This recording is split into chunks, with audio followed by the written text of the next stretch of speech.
Today we're taking a look at these NBA matches, which are happening on Thursday, May 18, 2023, and giving you our team and total picks for today.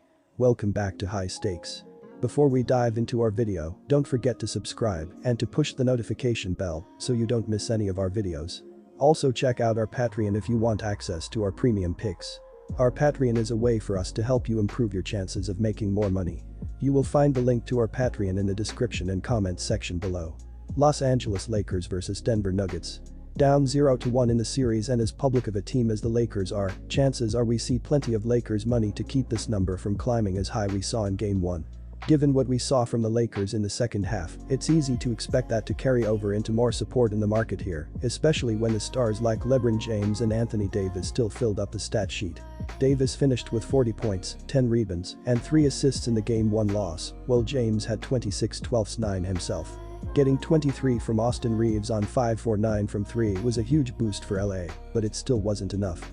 Even with the quality second half they played as a team, you can't solely blame the first half issues on poor execution or game planning on the Lakers' end and not give the number 1 seed Denver Nuggets, who own the most efficient offense in the playoffs, much of the credit. From that lens, LA's rough first half in Game 1 might have been more disastrous long-term in that it forced them to show a potential best lineup early and got what may be the best point production nights for Davis Reeves in this series. The team also shot 55% and it still wasn't enough. If that's the case, drastic changes are still needed from LA if they want to reach the NBA Finals, and it's always going to start with defense for them. Allowing the Nuggets to shoot 55% as a team and have 5 guys finish with 15 or more points was very un-Laker-like for how well they play on defense. Jokic is going to get his regardless as they try to contain him in various ways, but Jokic and Murray still only combined for 65 of Denver's 132 points, 48.1%. It's the other guys putting up 52% of Denver's point total that the Lakers have to solve first, and that was something you started to see LA have some success at in that fourth quarter. The only frame Denver didn't score 30+ points.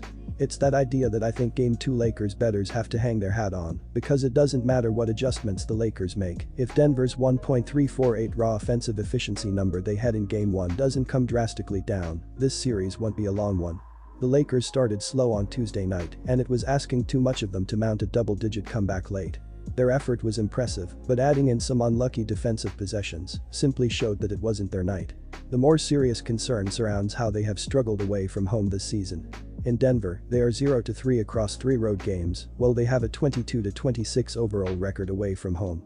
Those numbers cast some serious concern over how they'll handle Thursday night. With their margin for error growing slim, they know that in 0-2 start the series could be problematic. The Lakers got plenty from their stars in the first game of the series, but will need to get more out of their bench and supporting cast, especially on the defensive end. The second half definitely saw the coaching staff find some things that worked, and if they can focus on building on those matchups, it could mean evening up the series. From an injury standpoint, LeBron James and Anthony Davis continue to make appearances from time to time, but there's no doubt that both will be ready to go in this one. Mo Bamba, ankle, has been ruled out, but given his lack of playing time over the last month, shouldn't be missed. The Nuggets seemed to have the upper hand on Tuesday night, but taking their foot off the gas came back to almost cost them. Expect them to finish this one strong, and with Murray likely having more in his legs, considering he was battling an illness on Tuesday, his experience and tenacity will be needed. Jokic is sure to see more of the ball as the game goes on, and since it's clear he can have his way on both ends, that'll spur them on as well. Add in home dominance by Denver and road struggles by the Lakers, and this one isn't going to be as close as Game 1. Additionally, according to Covers.com, the Nuggets are 4-1 at TS in their last 5 games, after allowing more than 125 points in their previous game, while also sitting 10-4-1 in the last 15 meetings between these two teams in Denver. Nikola Jokic was sensational in Game 1 as he only needed 3 quarters to grab a triple-double, but even he didn't look thrilled with how close that game got at the end in his post-game interview. The fact that Denver couldn't find many answers in the second half and almost blew that game did have that Game 1 win feeling a bit like a loss, but clean a few things up and make a few successful adjustments themselves, and Denver will be just fine in Game 2. Defensively is where the most cleaning has to be done for the Nuggets, as giving up 55% shooting themselves can't sit well this time of the year. Furthermore, the Nuggets just played in a series where they really did their best to contain the 2 top scorers, Durant Booker, but closed out wins in that round by shutting down the supporting cast. LA is built in a similar fashion with LeBron and Anthony Davis, so I do expect the Nuggets to come back with some defensive wrinkles of their own in Game 2. After all, Denver is still 30-17-1 at TS at home this year, with an average margin of victory in those games of 10.3 points. They are 41-7 SU at home and have heard all this chatter about how the Lakers beat themselves in Game 1 with strategical errors. Pros will always take that as a slight, especially when they are sitting there as the number 1 seed. A big theme of this piece has been about the expectation of both defenses playing much better in Game 2, combined with some offensive regression from both sides after each side shot 55% from the floor.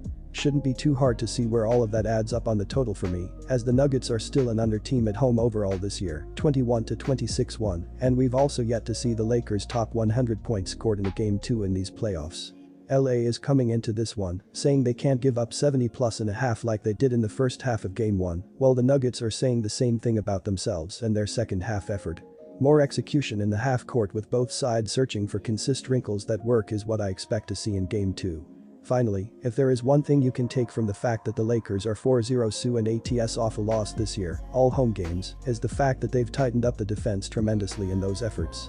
Yes, they were all at home, so that is a knock, but a 1-3 OU record for LA in those games is sparked by the Lakers allowing 101, 85, 97, and 101 points in those games.